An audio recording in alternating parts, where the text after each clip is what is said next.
قوم سے وفادار ہے، آنے والی آپ کی نسلوں سے وفادار ہے۔ تو ایسے انسان کے لیے کوئی اور آواز اٹھائے نہ اٹھائے، میں ضرور آواز اٹھاؤں گی۔ اور میری طرح اور بھی بہت سارے لوگ ہیں جو فری لانسر انفلوئنسرز ہیں، جو والنٹیرلی رضاکارانہ طور پہ خان صاحب کے ساتھ ہونے والی زیادتیوں کو آپ سے ذکر کرتے ہیں، خان صاحب کے ساتھ ہونے والی ناانصافیوں کو آپ کے ساتھ ذکر کرتے ہیں، نہ صرف اپنے جذبات کا اظہار آپ کے ساتھ کرتے ہیں بلکہ پاکستانیوں آپ کی بھی ہم آواز بنتے ہیں۔ تو اصولاً آپ کا بھی کام ہے کہ اپنے اندر جذبہ ایمانی کو آپ اجاگر کریں، اپنے اندر اپنے جوش اور ولولے کو اجاگر کریں۔ خان اللہ تعالیٰ نے ایک ہی دیا ہے،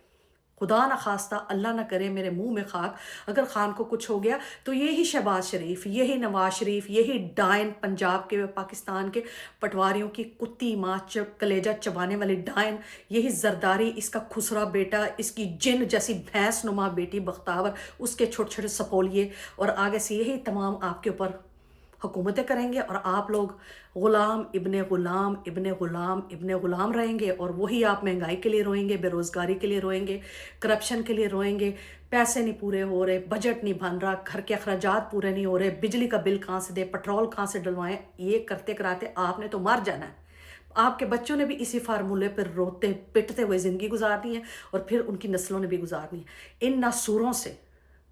ان دیمکوں سے، ان مافیاؤں سے اور ان دہشت گردوں سے جان چھڑانے کا یہی ایک طریقہ ہے کہ خان کو باخیریت،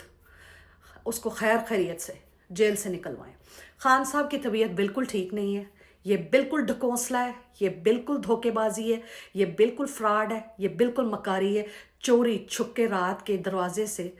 چور دروازے سے پیمز لے آتے ہیں، اپنی مرضی کا ٹریٹمنٹ کرواتے ہیں، خدا جانے کون سا انجیکشن آنکھ میں لگواتے ہیں، خدا جانے کون سی دوائی کھلاتے ہیں، چور دروازے سے، پچھلے دروازے سے خان کو لے کر چلے جاتے ہیں۔ نہ اس کی سگی بہنوں کو دیکھنے کی اجازت ہے، نہ اس کے بھانجوں کو دیکھنے کی اجازت ہے، نہ اس کے اپنے ذاتی وکیلوں کو اسے دیکھنے کی اجازت ہے، نہ اس کے بیٹوں سے اس کی بات ہوتی ہے، نہ اس کی آواز باہر پہنچائی جاتی ہے، نہ باہر کے کسی کو اندر آنے دیا جاتا ہے۔ آخر ہو کیا رہا ہے؟ ہو کیا رہا ہے؟ ایسا کیا خان کے ساتھ انہوں نے کیا ہے، یا ایسا کیا خان کے ساتھ ہو رہا ہے، یا خان کی صحت کے ساتھ کیا کھلواڑ ہو رہا ہے، کیا اس کو دیا جا رہا ہے، کیا اس کو کھلایا جا رہا ہے کہ جس کی انہوں نے پردہ داری رکھی ہوئی ہے، جس کا انہوں نے راز رکھا ہوا ہے، جس کا انہیں ڈر پڑا ہوا ہے کہ کہیں یہ راز باہر آ گیا تو یہ عوام ہمیں کچل نہ دے۔ عوام نے آپ کو کچلنا ہے، یہ آپ میری بات لکھ کے رکھ لیں۔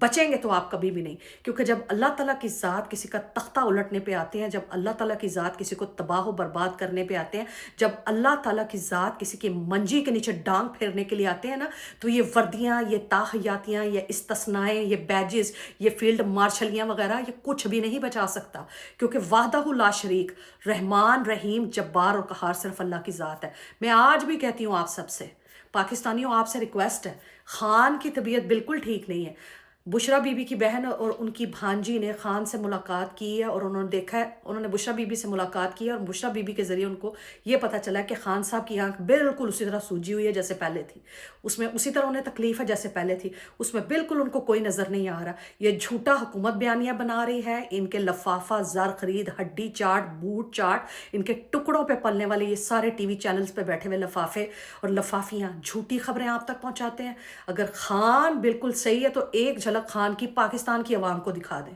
وہ باہر آ کے ہاتھ ہلا کے کہہ دیں میرے پیارے پاکستانیوں، اس کی ایک جھلک اس کی بہنوں کو دکھا دیں، وکیلوں کو دکھا دیں، دودھ کا دودھ پانی کا پانی ہو جائے گا۔ خان کے لیے دعا کریں، خان کے لیے نکلیں، خان کو بچانا آپ نے ہے، ہمارا کام آواز اٹھانا ہے، بچانا آپ نے ہے، میدان میں آپ نے نکلنا ہے، اس ملک میں آپ نے رہنا ہے، آپ کی اولادوں نے رہنا ہے، آپ کے بچوں نے رہنا ہے۔ آج نہیں نکلو گے تو کل پچھتاؤ گے، کیونکہ رب بار بار موقع نہیں دیتا، اور خوش قسمتی آپ کے دروازوں پہ بار بار دستک نہیں دیتی۔ یہ بات یاد رکھیں، خان